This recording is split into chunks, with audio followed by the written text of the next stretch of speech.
वो बाहर सर्दी में थी, हम उसे ले आए हैं। दफा हो जाओ यहाँ से।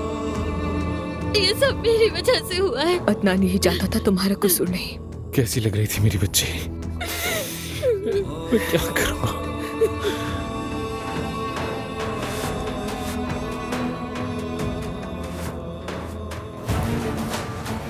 वो यहाँ नहीं है। दुनिया का सबसे बड़ा गम औलाद का गम है, मगर जुबान नहीं खोलूंगा।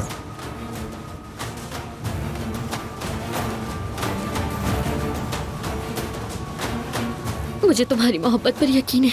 इंतजार करना मेरा। मैं जानती हूँ। दमीर खान खानदान से पहले उसे ढूंढना होगा। बहुत देर हो चुकी है बेटी। ढूंढे बाबा, प्लीज। बस करो बेटी। बाबा, मैं... अब से हमारा घर सोग वाला घर है। हामिद रुको।